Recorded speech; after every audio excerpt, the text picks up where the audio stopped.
Vamos aqui para o exercício 15.57, que diz: suponha que a barra da figura, não está aparecendo aqui, vamos fazê-lo. Você tem uma barra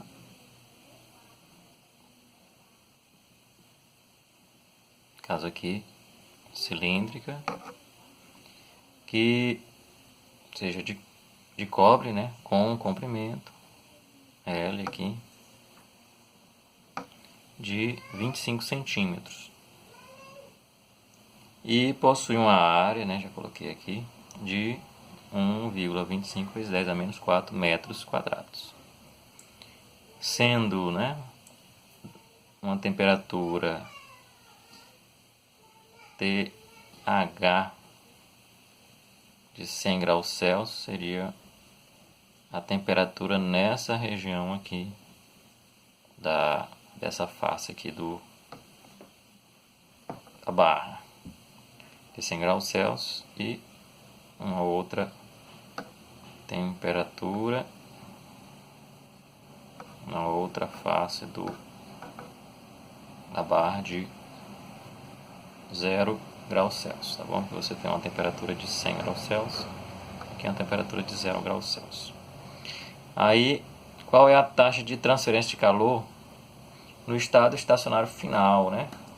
Quando estiver estabelecido o equilíbrio na transferência de calor, como é que vai se dar aqui a taxa de transferência de calor de um corpo para o outro, né? Da região de maior temperatura, 100 graus Celsius, para a região de menor temperatura, 0 graus Celsius. Como é que nós podemos calcular essa taxa de transferência? Aqui nós temos então a transferência via a condução, né? Nós temos aí o mecanismo de condução. A transferência de calor vai ser por condução. E nós podemos medir a taxa de condução do calor, né?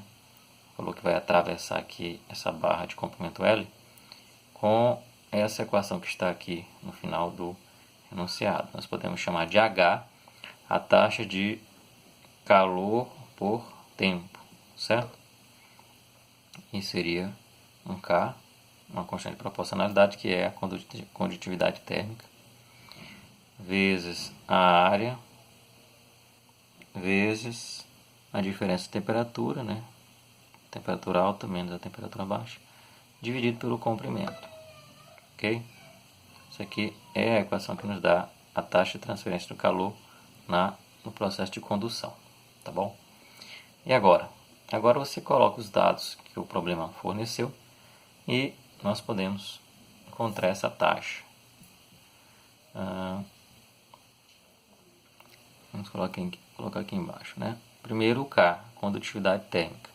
Está ali, 385 watts por metro vezes Kelvin. Depois a área está ali, 1,25 vezes 10 a menos 4. Ok? E por último, a diferença de temperaturas. E vamos fazer aqui do lado. Se você calcular a diferença de temperatura, você vai encontrar temperatura alta 100, temperatura baixa 0. Então vai dar uma diferença de 100 Celsius.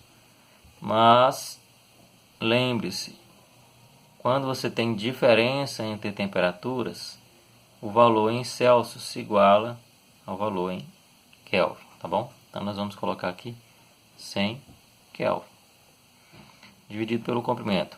Aí o comprimento você tem 25 centímetros. Mas para nós termos aqui uma coerência nas unidades, vamos fazer uma pequena transformação, né? O L de 25 centímetros corresponde a 0,25 metros. Tá bom? Só dividir por 100. 100 vezes 1 centímetro dá 1 metro, né? Tem essa relação entre os dois. Então vou colocar aqui 0,25 transformando para metro. Mas se nós fizermos essa contabilidade aí, nós vamos encontrar o valor de 19,5 watt, certo? É só para lembrar, o watt nós chamamos o joule por segundo. Então, aqui nessa brincadeira aqui da transferência de calor, vão ser transferidos a cada segundo do corpo de maior para o corpo de menor, temperatura 19,5 joules a cada segundo, ok?